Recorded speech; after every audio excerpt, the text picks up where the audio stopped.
Want to speak real English from your first lesson? Sign up for your free lifetime account at EnglishClass101.com. Hi everybody, my name is Alicia. In this lesson, I'm going to talk about some differences between the words almost and barely. Let's get started.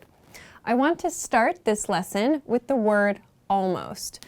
For this lesson, I want to mention both almost and barely are adverbs. So they have the same grammatical function, but they have kind of opposite. We can think of them as kind of having the opposite meaning. So let's start by talking about almost and the meaning of almost.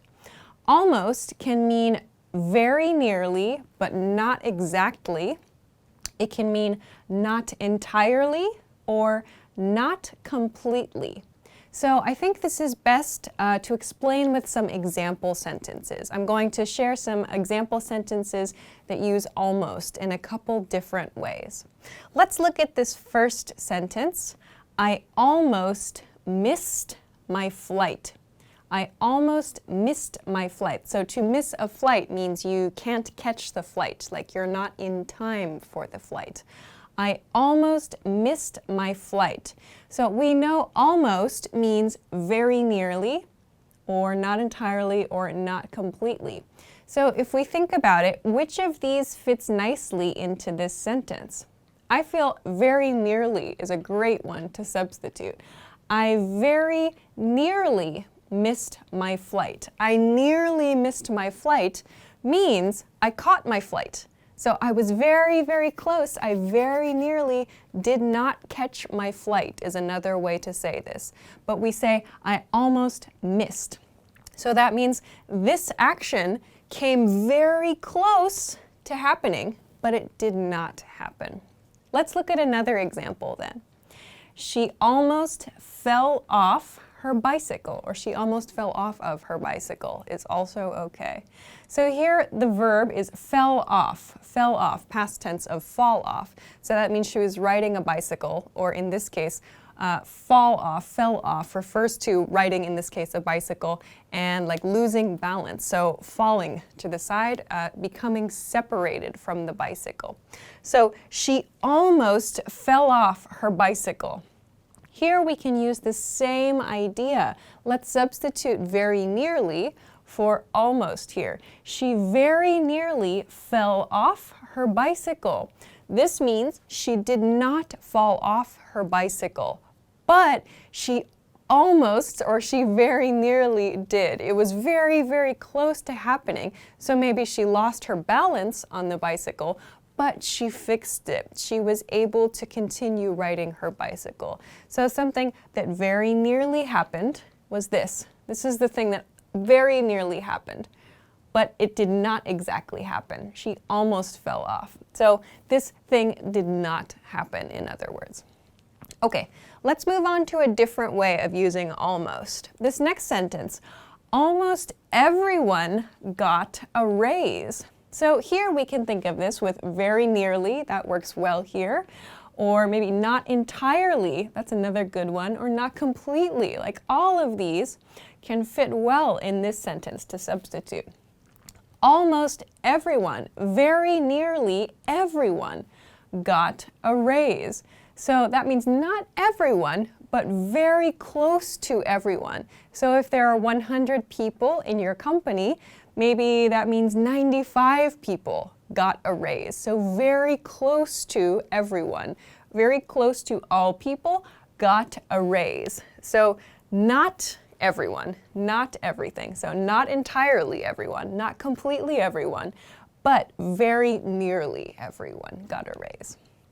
All right, now let's look at maybe the most challenging example sentence here. Let's read it first. We almost didn't make it to the conference. We almost didn't make it to the conference.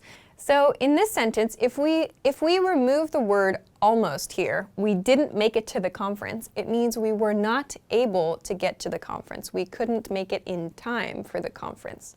However, if we include almost, that means we very nearly didn't make it to the conference. That shows we were able to. It was maybe difficult, but we were able to actually make it to the conference.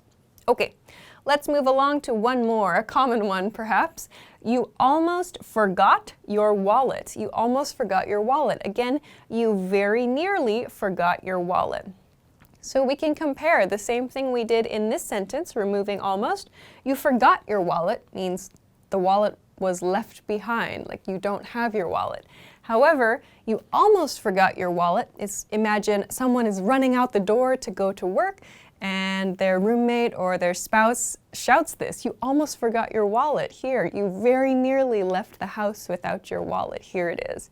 So this expression, almost, this word, shows things that were very close to happening, but they did not happen. So we see that a lot when we have almost in front of a verb, like in these example sentences. Here, where we have it in front of a group of people, for example, it shows us not entirely as the meaning.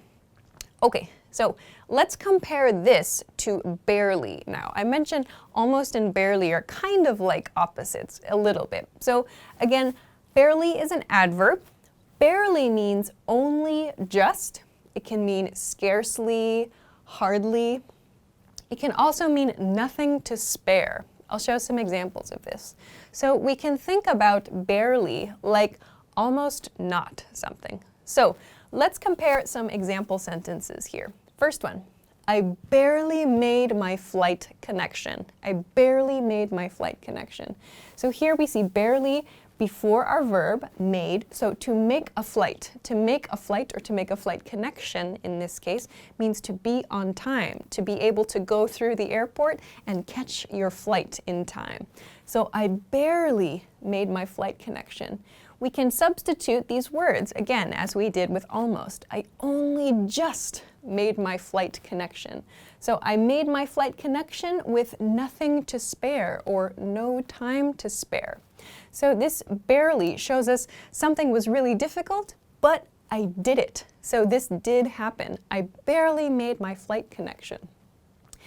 The next example sentence, she barely fit into the truck. So imagine fit into, like imagine someone is moving to a new house.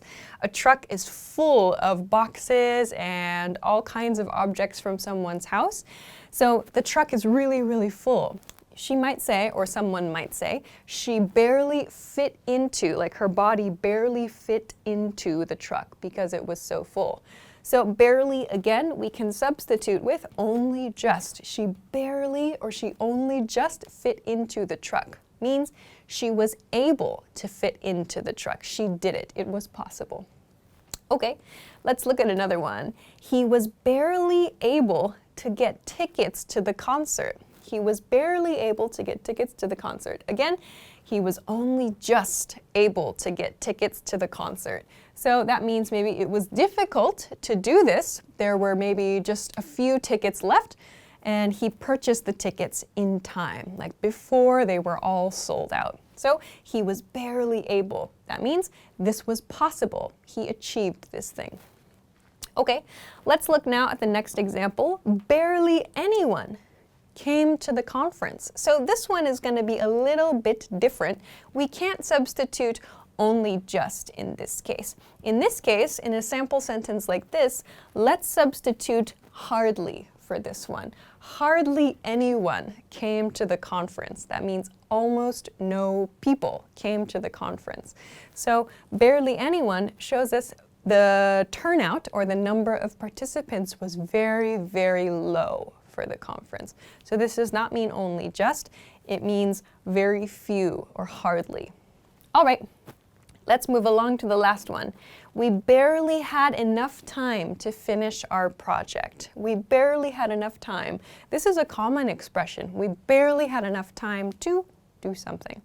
So this shows us, again, we barely had enough time, shows us that there was nothing to spare. So when we use it with an expression like time, it tends to be associated, it tends to relate to this nothing to spare idea, meaning no time to spare, no time to waste. Everything must be used efficiently. So we barely had enough time to finish our project means we finished the project, but it was really, really close. So we almost didn't have enough time to finish the project.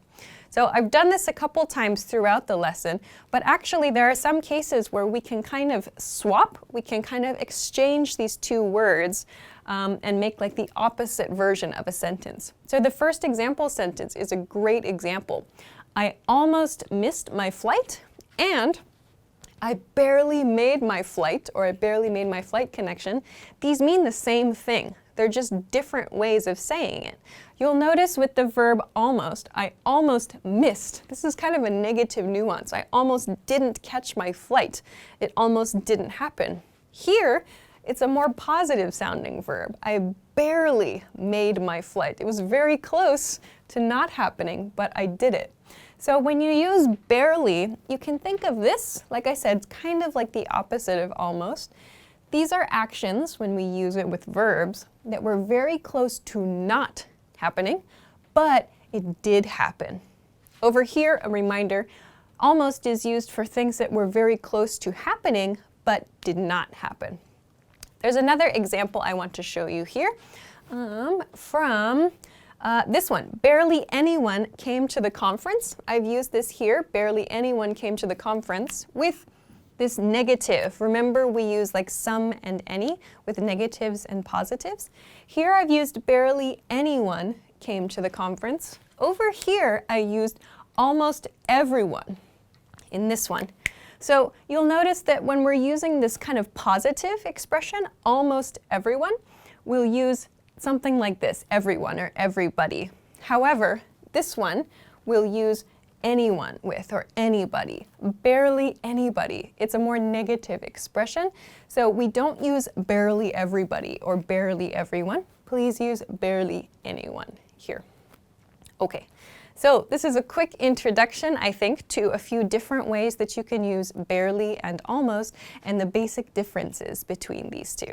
If you have any questions or comments or want to practice making some sentences with this information, please feel free to do so in the comment section of this video. Of course, if you like the video, don't forget to give it a thumbs up, subscribe to our channel if you have not already, and check us out at EnglishClass101.com for some other things that can help you with your English studies. Thanks very much for watching this lesson, and I will see you again soon. Bye!